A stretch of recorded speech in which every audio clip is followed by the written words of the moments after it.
Hello दोस्तों, स्वागत है आपका मेरे यूट्यूब चैनल पर। आज एक नई टेस्ट सीरीज हम शुरू करने जा रहे हैं इंडियन हिस्ट्री की। यहाँ पर आपको सबसे पहले टॉप 20 क्वेश्चन देखने को मिलेंगे जो काफ़ी बार एग्ज़ाम में पूछे जा चुके हैं और आने वाले एग्ज़ाम में भी संभावनाएं हैं कि ये क्वेश्चन पूछे जाएं। तो आप इस वीडियो को अंत तक ज़रूर देखें और आगे बढ़ने से पहले दोस्तों मेरे चैनल को सब्सक्राइब कीजिए, शेयर कीजिए और बेल आइकन को दबाइए ताकि सबसे पहले इस अगली वीडियो का नोटिफिकेशन आप तक पहुंचे। चलिए दोस्तों शुरू करते हैं इंडियन हिस्ट्री की पहली टेस्ट सीरीज। इसी तरीके की आगे की टेस्ट सीरीज भी एक कंटिन्यू रहेगी, जैसे उत्तराखंड जीएस, पॉलिटी और कुछ ही दिनों में आपको ज्योग्राफी की भी टेस्ट सीरीज देखने को मिलेगी। और साथ ही साथ कुछ इम्पोर्टेंट टॉपिक जैसे पॉलिटी के मैंने राष्ट्रपति और प्रधानमंत्री पे वीडियो डाली है। आगे भी आपको हिस्ट्री, ज्योग्राफी, पॉलिटी और उत्तराखंड से रिलेटेड वीडियोस और टेस्ट सीरीज दोनों देखने को मिलेगी, तो बने रहिए दोस्तों मेरे चैनल के साथ। चलिए दोस्तों शुरू करते हैं। आज का पहला क्वेश्चन आपका, निम्नलिखित में से किस गवर्नर जनरल को भारतीय प्रेस का मुक्तिदाता कहा जाता है? निम्नलिखित में से किस गवर्नर जनरल को भारतीय प्रेस का मुक्तिदाता कहा जाता है? तो दोस्तों इसका सही आंसर है sir Charles Metcalfe. Sir Charles Metcalfe. अगला क्वेश्चन दोस्तों, समुद्री व्यापार के संदर्भ में कार ताज व्यवस्था का उपयोग किसके द्वारा किया जाता था?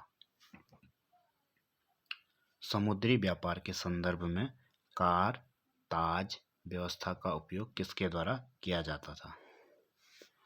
इसका सही आंसर है डी, पुर्तगाल। डी इसका सही आंसर होगा दोस्तों, पुर्तगाल के द्वारा। नेक्स्ट क्वेश्चन है, स्वतंत्रता आंदोलन के दौरान रविंद्रनाथ टैगोर ने नाइटहुड की उपाधि किस घटना के विरोध में वापस कर दी? यानी कि टैगोर जी ने जो नाइटहुड की उपाधि उन्हें अंग्रेजों के द्वारा दी गई थी, उसे किस घटना के विरोध में वापस कर दी? आप सभी जानते होंगे, जलियांवाला बाग हत्याकांड। अगला क्वेश्चन है दोस्तों, भारत में पहली यूरोपीय बस्ती किस स्थान पर स्थापित की गई? भारत में पहली यूरोपीय बस्ती किस स्थान पर स्थापित की गई? सही आंसर आपका ए, कोच्चि। अगला क्वेश्चन है दोस्तों आपका, अंग्रेजों को मुक्त व्यापार के लिए किस राज्य ने फरमान जारी किया था? अंग्रेजों को मुक्त व्यापार के लिए सर्वप्रथम किस राज्य ने फरमान जारी किया था? आपका सही आंसर है दोस्तों बी, गोलकुंडा। अगला क्वेश्चन दोस्तों, सालवाई की संधि किस युद्ध से संबंधित है? सालवाई की संधि किस युद्ध से संबंधित है? तो इसका राइट आंसर है प्रथम आंग्ल मराठा युद्ध। सालवाई की संधि प्रथम आंग्ल मराठा युद्ध से संबंधित है। अगला क्वेश्चन है दोस्तों, भारतीय शिक्षा का मैग्ना कार्टा किसे कहा जाता है?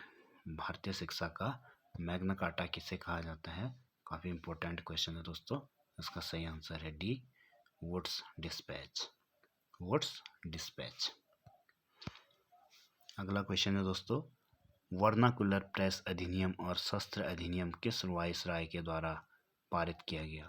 वर्नाकुलर प्रेस अधिनियम और शस्त्र अधिनियम किस वायसराय के द्वारा पारित किया गया?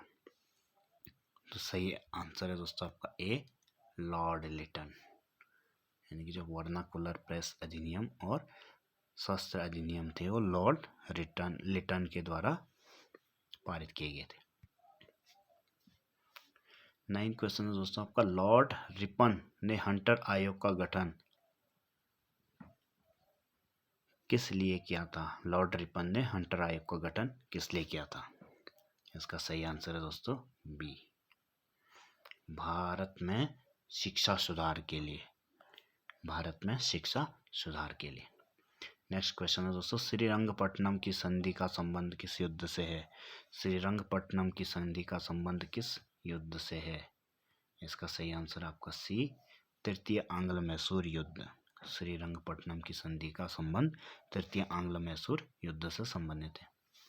अगला क्वेश्चन है दोस्तों, स्वतंत्रता के समय भारतीय राष्ट्रीय कांग्रेस के अध्यक्ष कौन थे? स्वतंत्रता के समय भारतीय राष्ट्रीय कांग्रेस के अध्यक्ष कौन थे?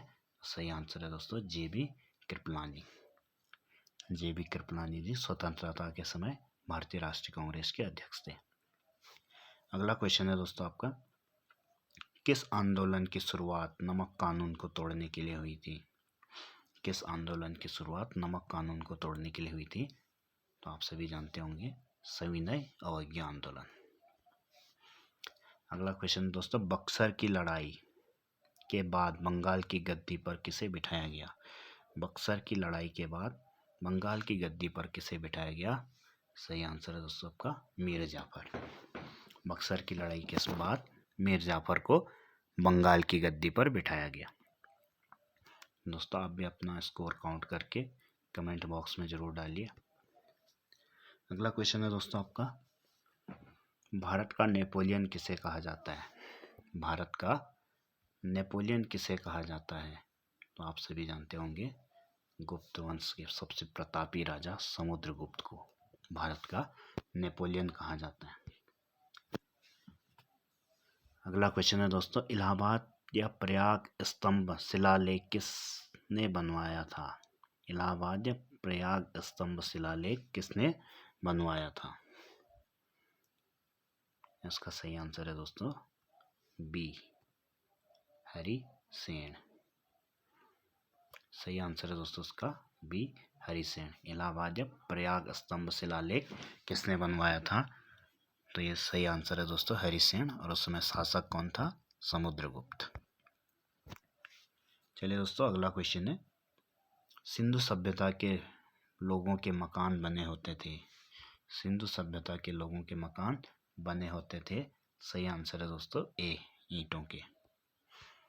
अगला क्वेश्चन दोस्तों, सिंधु घाटी सभ्यता का विशाल स्नानागार कहाँ पाया गया? सिंधु घाटी सभ्यता का विशाल स्नानागार कहाँ पाया गया?